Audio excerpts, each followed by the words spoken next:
This is exactly right. The Hulu original series Furious is now streaming on Hulu and Hulu on Disney+.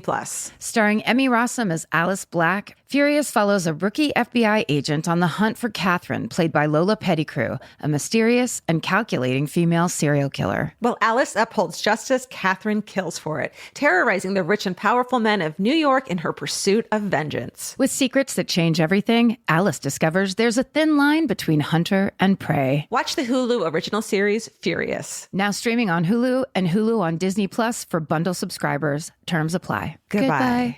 Sometimes the hardest part of therapy is just getting started. For real, which is why having help that's flexible, accessible, and easy to fit into your life matters. And that's exactly what Talkspace is designed for. Talkspace therapy and psychiatry is covered by most insurers, and most insured members pay a copay of $0. Part of the mission of Talkspace is to provide quality care that is accessible and affordable, whether or not you're insured. Talkspace has really made it just a kind of no-brainer to try therapy. If you're nervous about talking to someone, if you're nervous about the money, if you're nervous about leaving the house, you don't have to deal with any of that. They have covered it.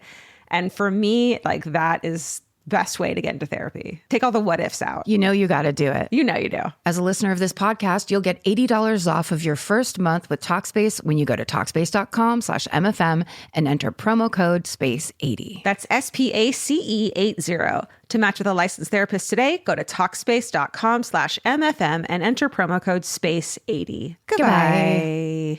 The best time to think about home security is before you need it. That's exactly why there's Simply Safe. Traditional home security only alerts you after a break-in has already happened, and that's too late. Simply Safe is changing that. Simply Safe's US-based live agents identify threats on your property and help deter them so intruders never get to your house. The system is customizable so you can build one that fits your home and your specific needs. The 24/7 professional monitoring is effective and affordable and won't lock you into a long-term contract. I think that's what's so scary for so many people is that long-term contract. And like, what if it turns out you don't like it or need it, but they don't have that because they know you'll like it and you'll know that you need it and feel so much safer when you have it. Like at this point in my life, I would never go without a security system on my house. I just feel safer with actually having Simply Safe around. There's a whole staff at Simply Safe that's waiting to talk to you and help you out. Right now, you can get 50% off your new system by visiting simplysafe.com/MFM. That's half off at simplysafe.com/MFM. There's no safe like Simply Safe. Goodbye.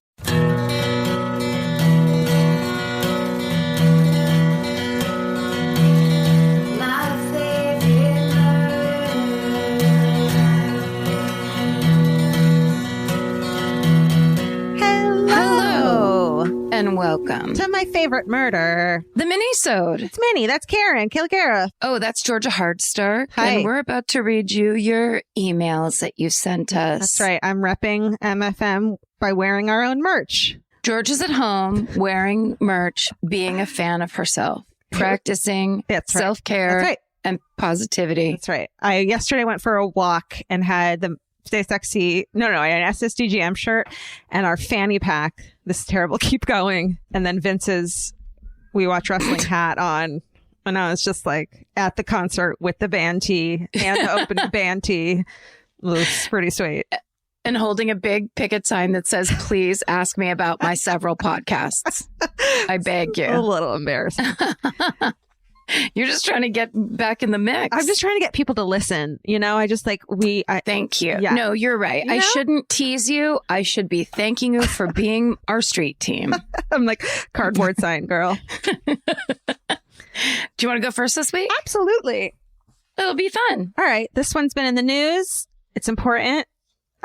This says, hi, Karen and Georgia. Love your show, and I've been listening for years. You guys have helped me through long days working from home during lockdown and fed my true crime obsession in the best way. I wanted to write because of a news story that's been huge here in the UK, but I don't know if it's made its way to the US. On March 3rd, a 33-year-old woman named Sarah Everard was walking home from a friend's house just after 9 p.m.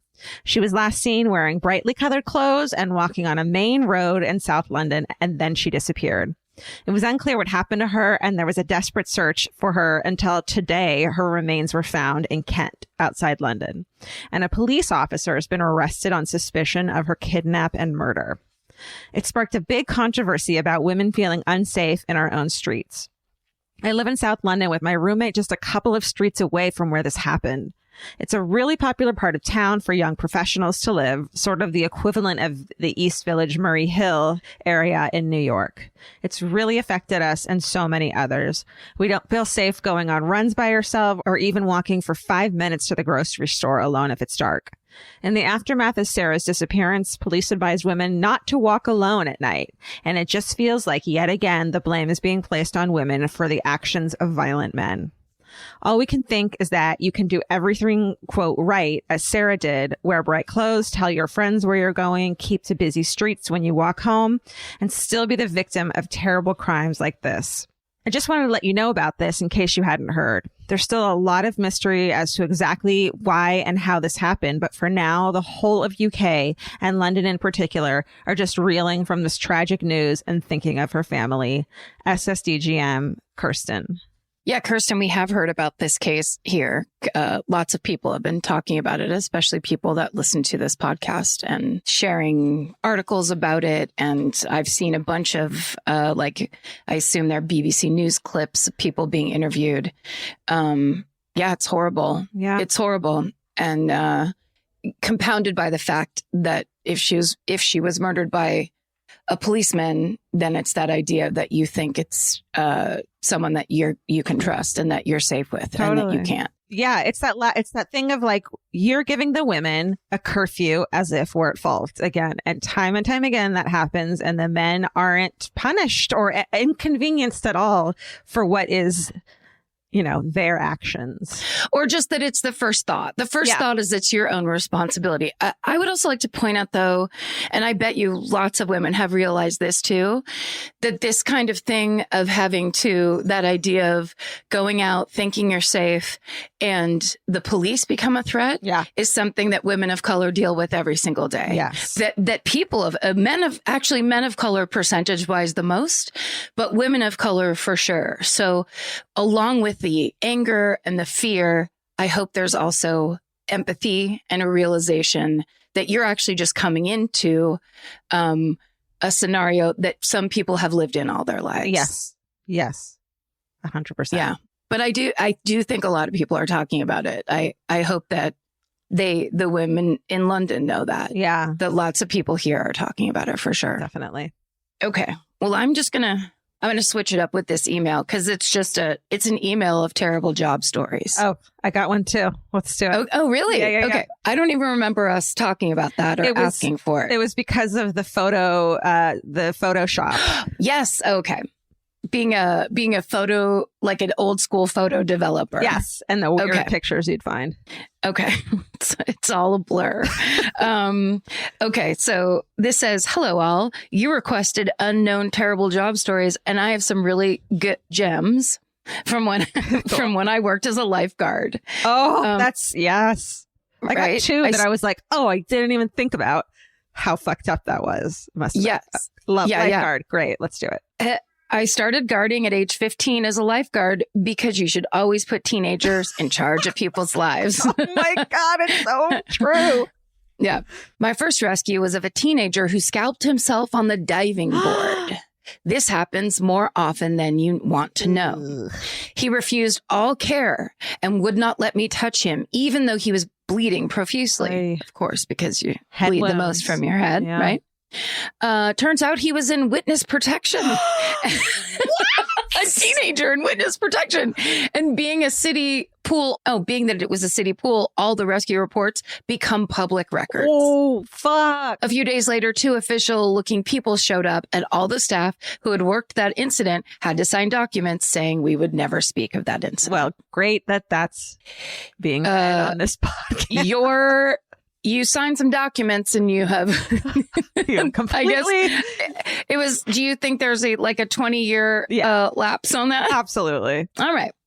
There was an ice cream sales guy who stood outside after open swim who got surrounded by DEA agents one day. Turns out, in addition to a popsicle, you could also purchase large quantities of meth. Oops. We also had an old man who carried around a bag of kids' goggles to share with anyone who didn't have them. Oh. It turns out he was allowing kids to borrow them as long as they went under the water to look at his exposed genitals. Oh, my For a teenager. For a teenager to deal with. Yeah. Sir, I need you to get out of the water so you can be arrested.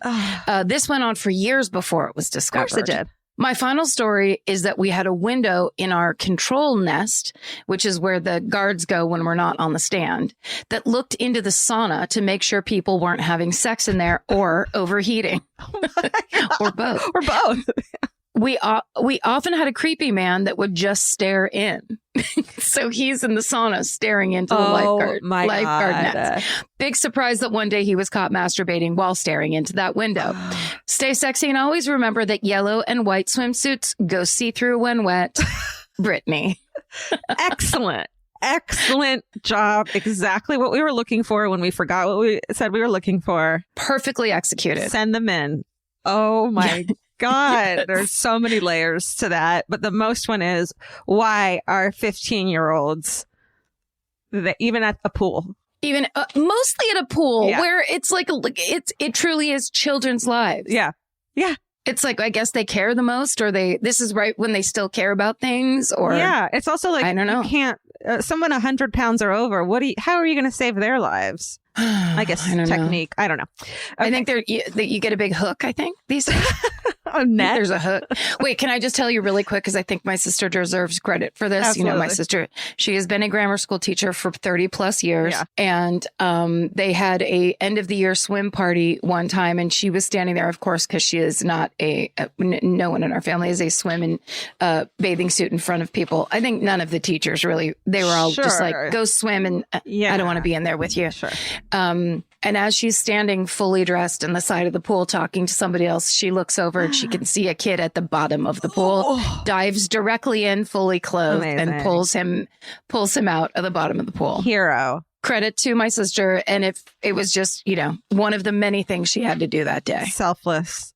Right? Selfless. All right. This one's called My Mom's Spooky Home Intruder Story. Hey, y'all. I don't think either of you asked for spooky home intruder stories, but I have one. And now you do too.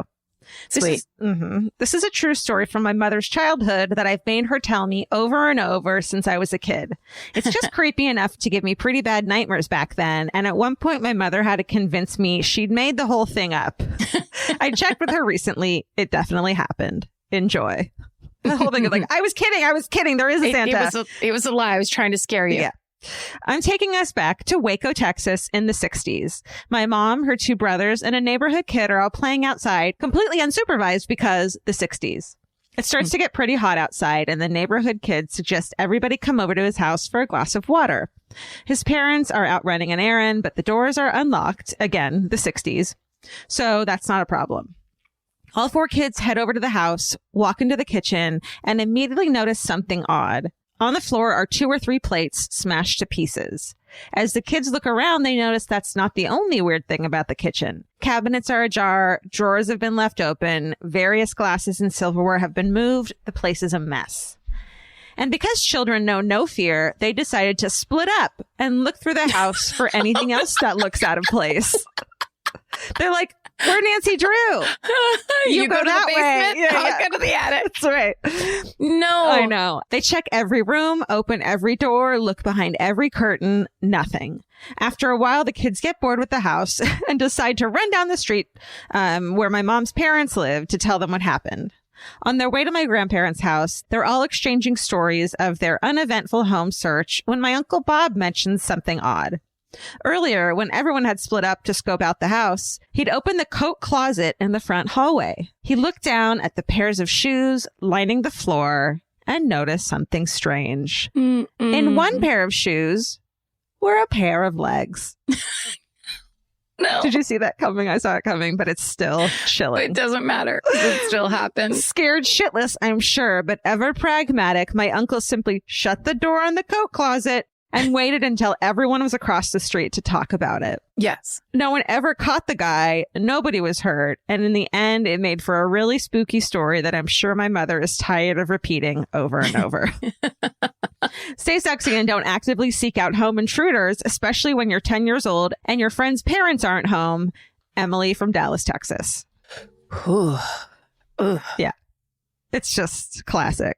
It's classic, and also sometimes it makes it doesn't matter what the people on the other side of the home intruding are doing. It doesn't matter if they're just trying to get some money. Yeah. It doesn't matter, because on the other side of that, a person in your house is the scariest thing. Oh, and my you can God. only assume they're there to murder. Like, you can only assume that. So Right. it's just always the creepiest story. And then just the idea where you're just like, right, I bet you right as that kid saw the legs, he was just like, why are we looking for the intruder? Yeah. Like, This was a big mistake. But it's also there's also this thing about like, okay, there's an intruder who's like trying to steal like the china or the silver, like, but someone smashing plates and opening kitchen cabinets, that's like a different level of what are you doing here? And knocking things over. That's why are you housewares berserking in our kitchen? Are you just nutso? Like, what's are you're you not mad? a cat burglar. You're like out for blood. You're like an elephant burglar. Maybe it was a cat in a china shop. That's not right. A bull in a china shop. Yeah. Burglar. Cat in a china shop would be cute. That'd be cute and quiet. Nothing would happen. The subject line of this is accidental parental neglect, toddler shenanigans, and a miraculous lack of disaster. Hi, everyone. This week's hometown about being accidentally abandoned at a winery. So good. Remember that one? Reminded me, that sentence says it all if you didn't hear it. Reminded me of the time my parents also nearly lost small me due to momentary parenting failure.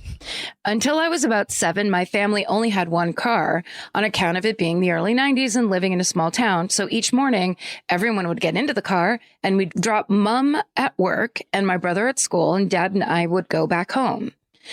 When Mom was done at work in the evening, she'd call and Dad would get the keys and tell us it was time to go pick up Mom. And then we'd all go and bring her home.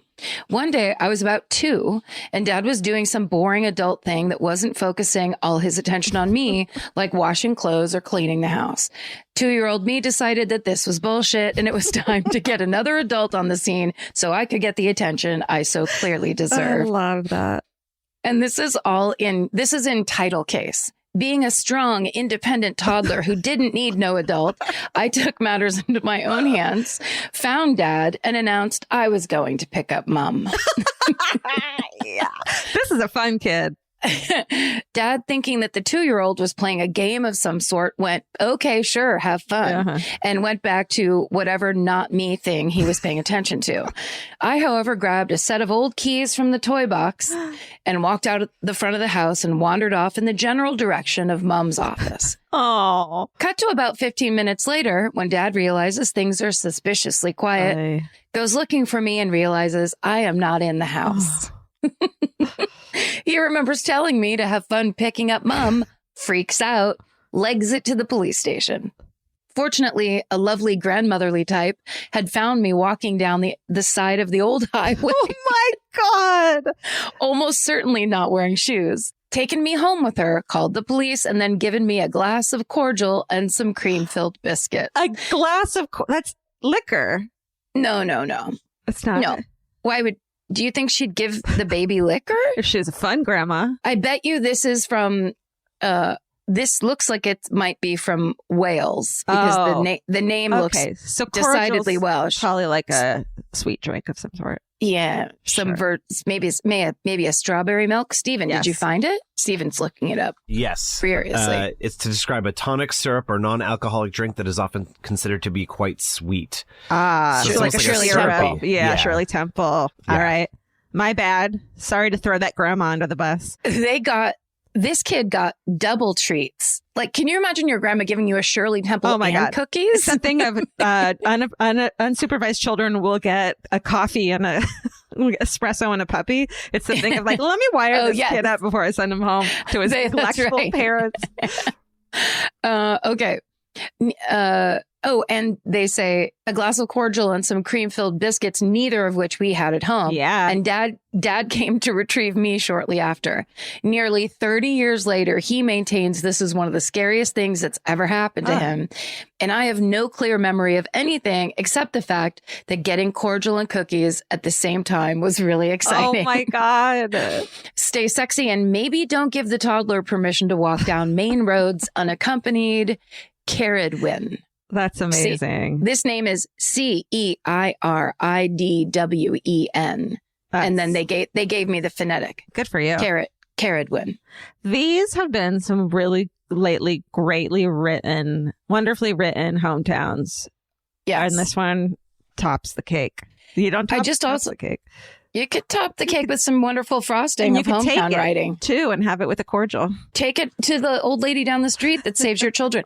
I just want to say this exact same thing happened when my parents had my sister, and she was, I think she must have been 4 because I was born. Laura took off when we lived in San Francisco. Oh my God. And my mom, they didn't realize she was gone for a little while. Yeah. And then my mom had the full nervous breakdown of like, oh my God. And they found her 3 doors down at the old lady's house eating cookies.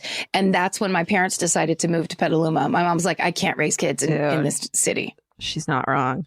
And they went to the country. Wow. Right? It's a theme. I know.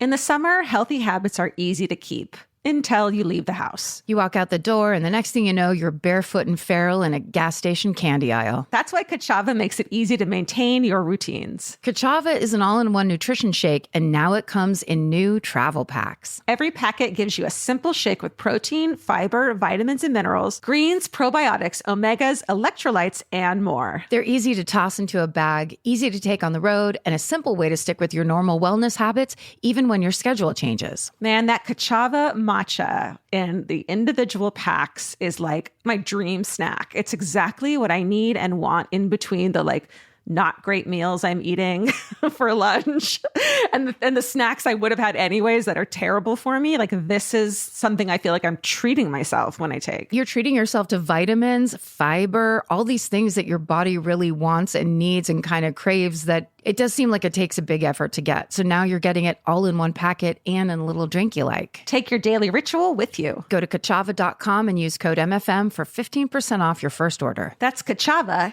KACHAVA.com, code MFM. Goodbye. This podcast is brought to you by Squarespace. Every successful small business starts with someone saying, I wonder if people would actually buy this. Squarespace gives you everything you need to find out. From consultations to events and experiences, you can showcase your skills with a customizable website designed to attract clients and grow your business. With Squarespace's collection of cutting-edge design tools, anyone can build a beautiful, professional online presence that perfectly fits their brand or business. Get paid on time with professional invoices and online payments. Plus, streamline your workflow with built-in appointment scheduling and email marketing tools. Head to squarespace.com/murder for a free trial. And when you're ready to launch, use offer code MURDER to save 10% off your first purchase of a website or domain. Goodbye. You know your favorite summer clothes by what actually makes it into your suitcase. Find the outfits you'll wear all season long at Quince. Quince's 100% European linen pants, dresses, and tops are the pieces you'll reach for all summer long. They're lightweight, effortless to style, and they start at just $32. Their denim is soft and comfortable, and their organic cotton sweaters are perfect for layering when evenings get cold. Quince's beautiful 14-karat gold jewelry adds a subtle finishing touch. So I just went to Italy, and you bet I brought my 100% European linen scoop neck midi dress along with me in the color of floral waterfall, and I wore that thing all over Italy. It was like the perfect day to night. It just looked so pretty, and I felt like I looked sophisticated while still being comfortable. Make your summer wardrobe feel easier. Head to quince.com/MFM for free shipping and 365-day returns. Go to QUINCE.com/MFM for free shipping and 365-day returns. Quince.com/MFM. Goodbye.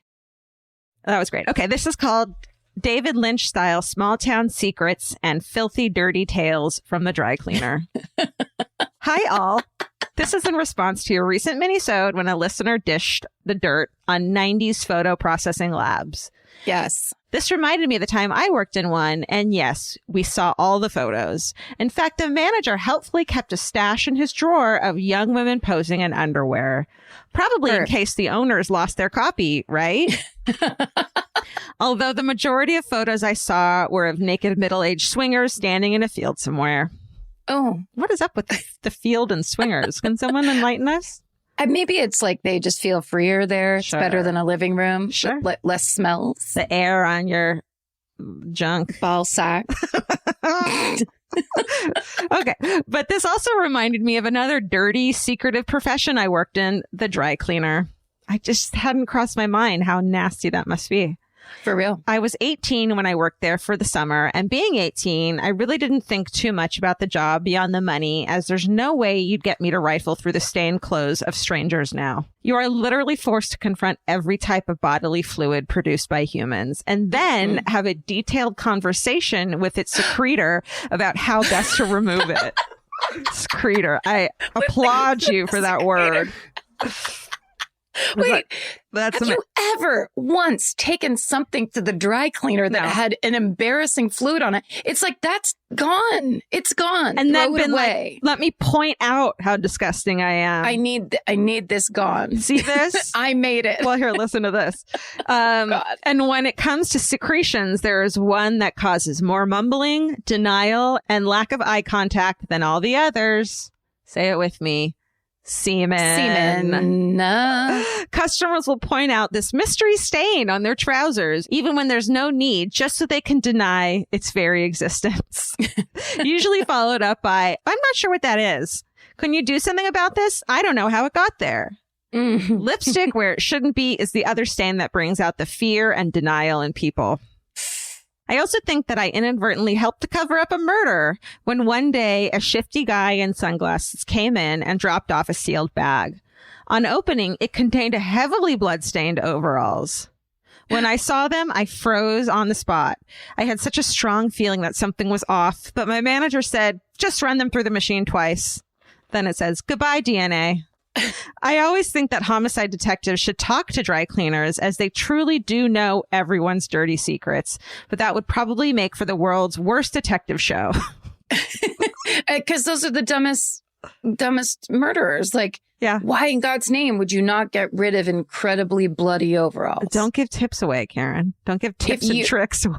If you can afford dry cleaning, you can afford another pair of overalls. That's right. But then I also hope that because it's overalls and maybe he worked in like a butcher business or like a farm slaughter business. He was in the farm slaughter business, probably. Yeah. Gotta slaughter those farms. When they get too old, put them out to pasture.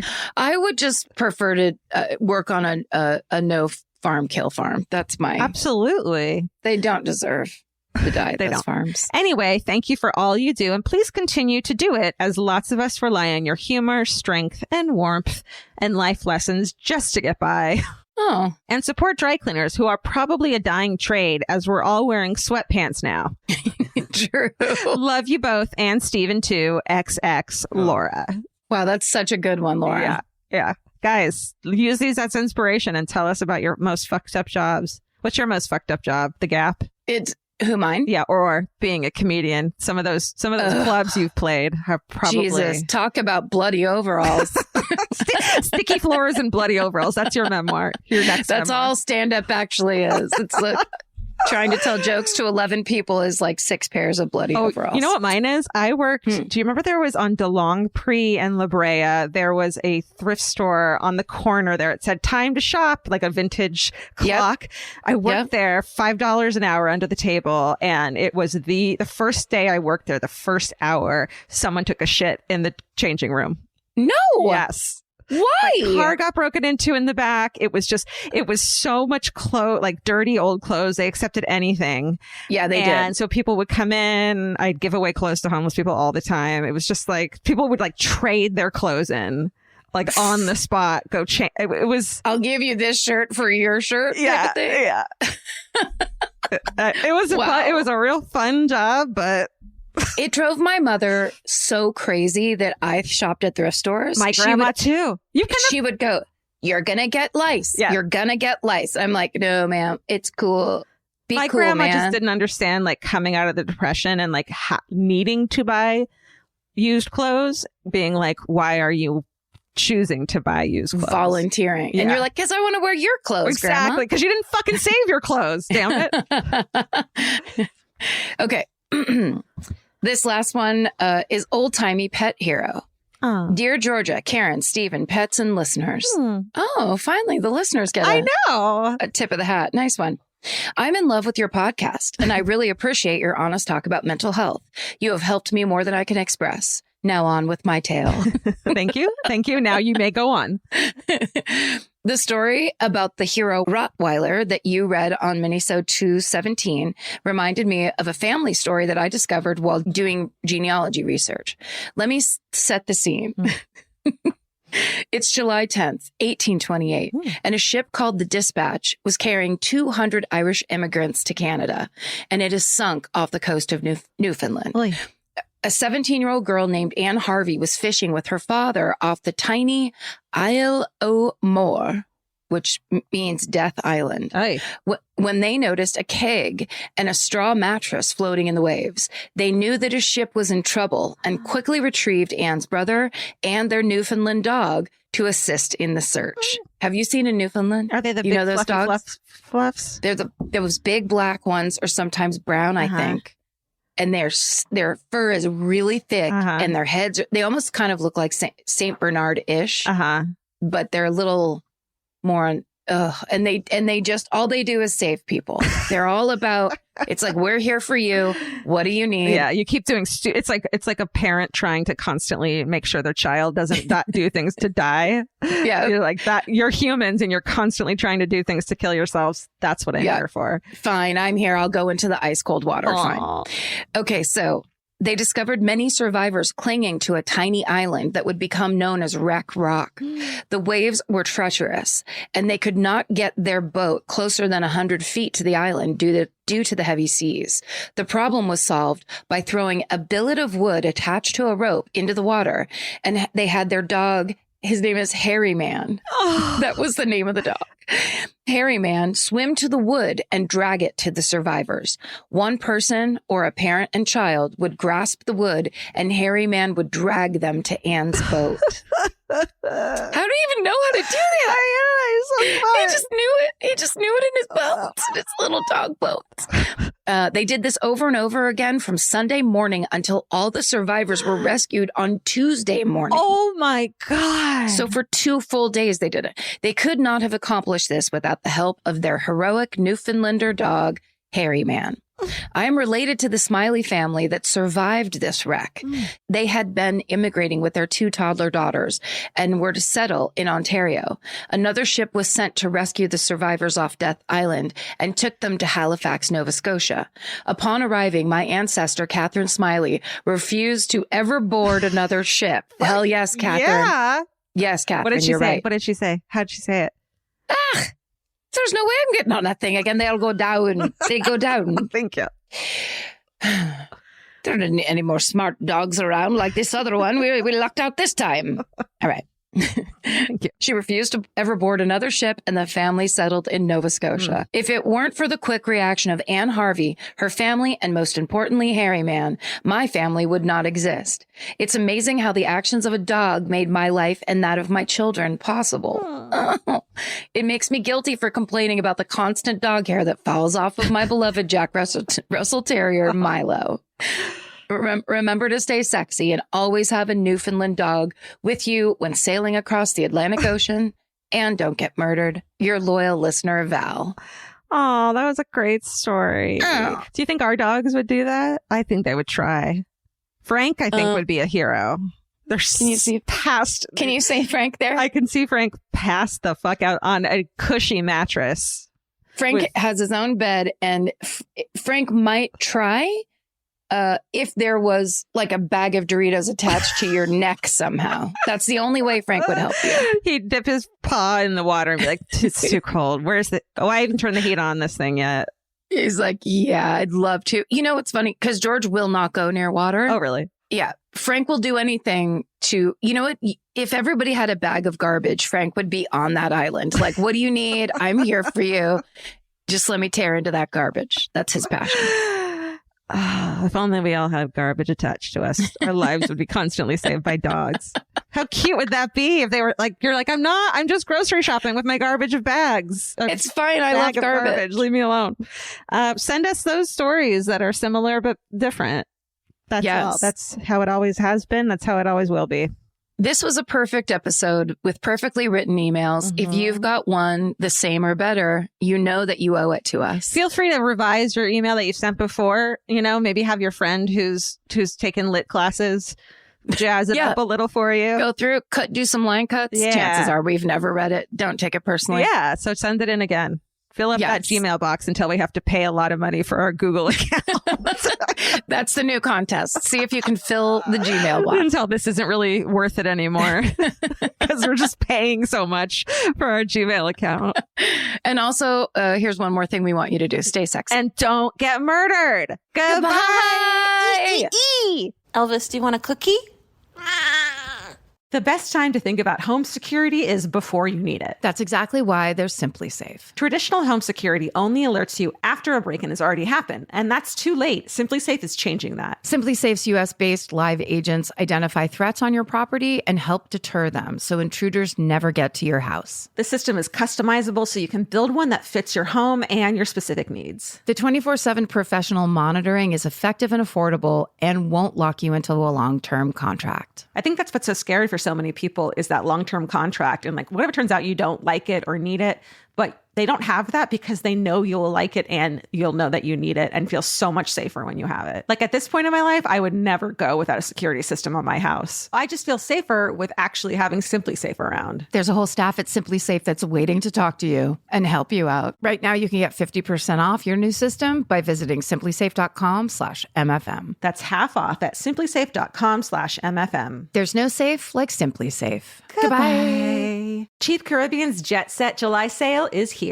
Right now, save $200 on vacation packages of 4 nights or more with promo code 200BEACH. Whether you're dreaming of Cancun, Jamaica, or the Dominican Republic, your next vacay just got more affordable. Don't let summer pass you by without the beach. Use promo code 200BEACH and get more sand for your dollar. Head to cheapcaribbean.com today to book your beach vacay. Goodbye. Capture your favorite summer feeling with Pandora Jewelry. Discover a collection inspired by the sunshine, freedom, and moments that make the season unforgettable. From sun-kissed metals to personalized pieces ready to be engraved with your summer mantra. Each design moves with you from beach days to golden nights and every memory in between. Shop Pandora Jewelry's new summer collection in-store or online at pandora.net and let your summer unfold. Goodbye.